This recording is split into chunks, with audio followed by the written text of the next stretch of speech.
Hello, welcome to the A-League Couch Critics. I'm Brad. And I'm Sogg. Well, Soz. Gotcha. Okay, we'll do that again. You'll introduce yourself. I don't think you need to do another clap. Oh well.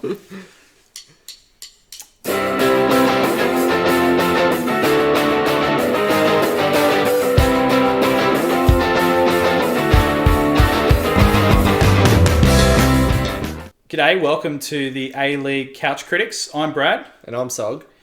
And we're two mates that just love football. Strangely enough, I'm a Wanderers supporter, Sogg's a Sydney FC supporter, but we still get on as much as we can. But we love talking about football, and thanks for clicking onto this video today. Thanks for giving us a watch. Hope you enjoy what you hear here. We're just going to be talking about football, and obviously the big news. ESPN reported a while ago that the A-League's back on August 1. It looks like that's probably going to be the case. They're going to try and pump out the A-League in a month in a hub down in Sydney. Yep. Unless anything's going to change in the next few months, that'll probably be the case. Exciting to have the A-League back. Yeah, it's going to be great. I mean, I don't know. Maybe the league shouldn't have come back. Maybe it should have finished, with all the uncertainty. But I am excited just to watch some Aussie football again. I'm excited to see Sydney FC take out the championship. It'll be great. Yeah, we remember the last time Sydney FC dominated the season, took out the minor premiership, and then lost.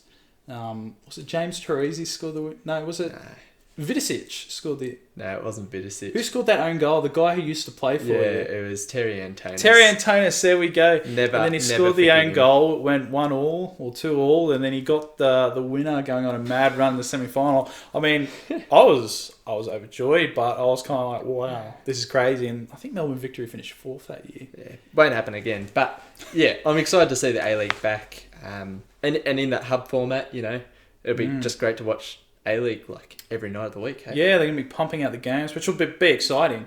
To basically have a game on every night. Probably take a bit of a toll on these guys that haven't been playing for a few months, but they're professionals.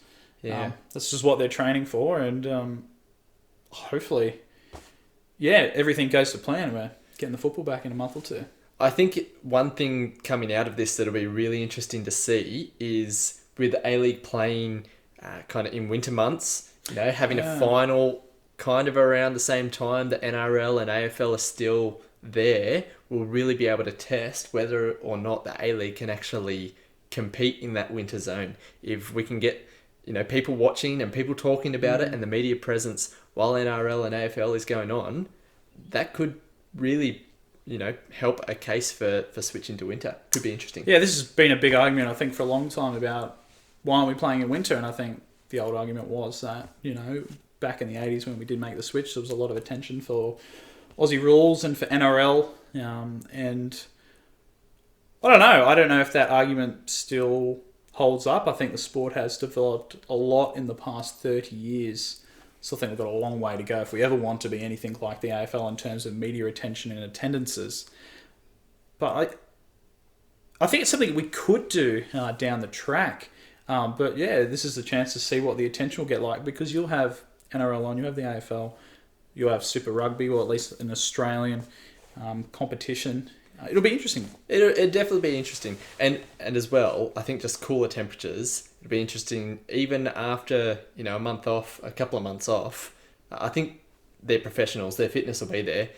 Interesting to see how they actually play in a more football-friendly temperature, Yeah, because that's winter. You'll be playing in down in Sydney, it's probably going to be a high 15 degrees compared to a high 35 in the middle of summer, and that takes a toll. It's definitely going to be interesting to watch.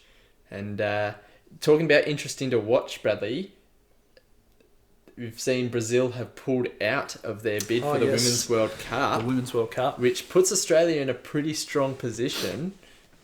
Do you think we're going to get it? I mean, I remember the last time Australia bid for a major World Cup back in 2010. I remember staying up to, it was about 1 or 2 o'clock in the morning. They made the announcement. I thought, Russia got the announcement. Yeah, sweet, cool. Don't really care. Sweet, let's get Australia. We're up against the USA. I thought, they could probably take it. Japan, South Korea. Qatar. Didn't even hear of Qatar until about a few weeks ago. And getting let down. It was an absolute bummer. It'd be so good to actually get the Women's World Cup. I know it's not quite the same as the Men's World Cup, but it's been growing in the last couple of years. And that's one thing is Australia really gets behind the Socceroos and the Matildas. The Matildas probably more so. Yeah. Like, they'll forget the A-League. You know, they hate Aussie football until the Matildas play, and then everybody turns up. And so if we could get the Women's World Cup and get people behind, you know, the Matildas, that could do wonders, not just for women's football in this country, but for football in general. I reckon it'll be great for the A-League. Yeah, and we're partnering with New Zealand. I think originally both countries were separate. We come together. I think Eden Park would host the first game if we got it, and then the new refurbed, well, I don't know if that'll happen now, ANZ Stadium down in Sydney would host the final. But it would be massive because I think every state, every state and territory except for, well, our two territories, will have a venue hosting a game. But we are up against Japan, and Japan are no strangers to hosting great international tournaments. Yeah, look, I'm not worried about Colombia all that much. No offense, Colombia. But yeah, Japan, they've just got a fantastic football culture over there nowadays. Because the J-League's strong, they've got football-specific stadia, and, I mean, it's a fantastic country to go visit. So I think they're in a strong position. Plus, their women's team is right up there in world rankings with Australia. So yeah, they won the World Cup back in 2011. But yeah, we can definitely match it with Japan. We've matched it with them before in friendlies and in the Asian Cup before. Yeah. In terms of performance, but it's all going to come down to the way our bids have gone. Money. Well, let's hope it doesn't go down to money. But, well, Qatar's not bidding, so yeah, it's okay. Talking about stadiums too, just a quick one. Do you think Western United Stadium is ever going to be built? Oh man, this was the running joke before COVID. So, if nothing was planned or nothing was in the works for the stadium to actually, like, the first sod being turned before COVID, I don't know how it's going to happen anytime soon. I mean, it's a great dream and a great idea, and I think new A-League clubs coming to the comp should be encouraged to have a purpose-built stadium or have a rectangular stadium, and they want to do this, and that was a great idea, but they got accepted over 2 years ago. I think it was about December 2018. They got the okay, and there hasn't been any construction started. Yeah, it's pretty rubbish. But I think the dream is still there. If we can start getting football-specific stadia, little boutique grounds, I think it'll do a world of good for the A-League. You look at the J-League and the K-League, and some of the small grounds they've got, the atmosphere is electric when it's full. I think if the A-League can move that way, it'd be fantastic. Sydney have been great at Cogra this year. I'd even like, rectangles, of the ground. Yep. Sometimes you're still a bit too far away at Cogra. Being right on top of the action, small, I think that's the way the league has to go. So if Western can get it over the line, if they can actually get that stadium built, we could see a really interesting kind of couple of years. MacArthur, when they join the league, playing out of Campbelltown is going to be fantastic.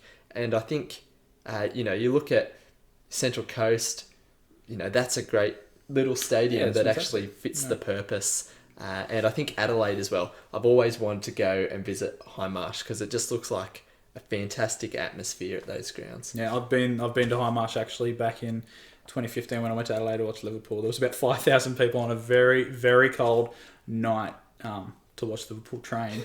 But it was a nice little stadium. I think it's only got a capacity of 17,000. But from all reports I hear online and people talking about it, it's probably one of the best stadiums in the league. And so I think a lot of the teams are sorted. Adelaide's got a nice stadium. Perth, Mariners, Sydney FC and Cogra are doing quite well. So I wonder if they'll go back to the new Sydney Football Stadium. But I think it's teams like Brisbane Roar that are playing in a 50,000-seater stadium that are just not filling it unless it's a semi-final. For some reason, Brisbane people love showing up for a grand final and a semi-final, but can't show up for a normal game. But at Redcliffe, when they were playing out at Dolphin Stadium, I think they sold out. It was only 9,000, but still, it was so much. It was such an enjoyable game to watch with the atmosphere.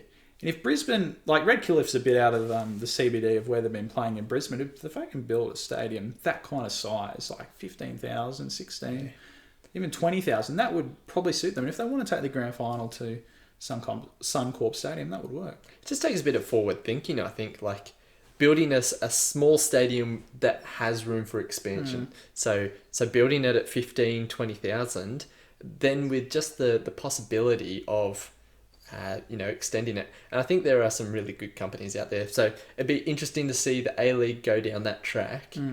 Bradley, something else about the A-League that maybe needs a bit of fixing, the social media. What's up with that? I love Pokemon. I'm not ashamed to say I love Pokemon. But that post the other day, I'm like,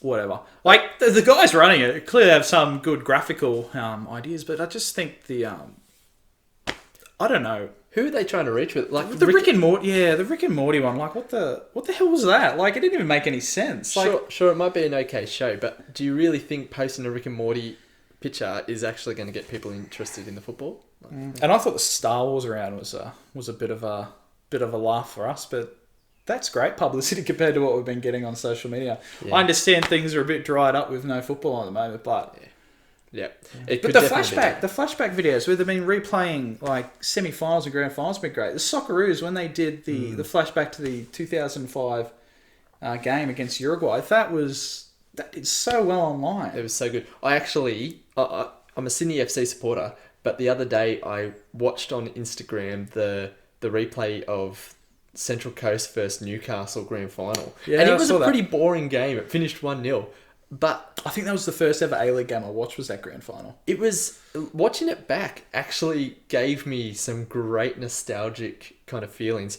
And it was Mark Bridge scored. And it was Tony Vidmar's last game, and he made the mistake that Bridgie scored off. And then right at the death... Was it Vukovic that got sent off? It was Vukovic. If they had VAR, it would have been...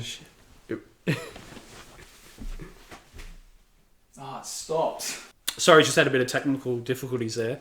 But sorry, we're talking about the Newcastle Central Coast Grand Final. Yeah. So I watched it back, and it was a pretty boring game, but there was just something about it. There was a great feeling. There's a pretty decent crowd there at the SFS. You know, you got Tony Vidmar in his last game making a mistake. Bridgie scores a cracker, and then Vukovic getting the red card right at the end. Because I watched it. There was no way that was not a handball in the box. So I'm winning myself some Mariners fancy. If VAR was around today, it would have been a penalty. 1-1 would have gone to extra time. No Vukovic send off.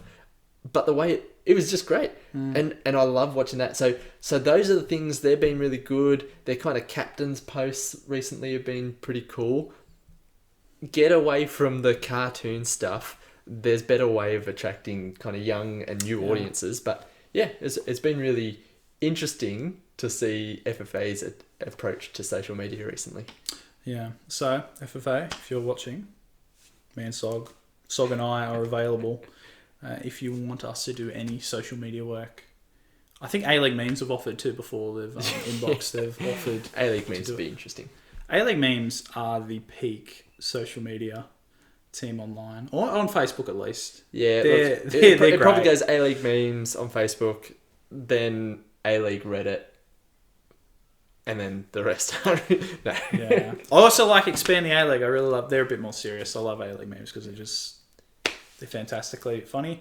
Yeah. But do they make memes? I think that's the running joke. They don't make memes. But yeah, there's a lot of great people out there that love the game on social media and are willing to help out. So A-League, give us a call. Anyway, Bradley, thanks for chatting about the A-League. Yeah, anytime, mate. If you've enjoyed watching this, make sure to give us a like and subscribe to find out a little bit more. And we're going to keep chatting about big issues in the A-League, in Australian football, NPL maybe. And we've really enjoyed it. So we've been your A-League Couch Critics. See you next time.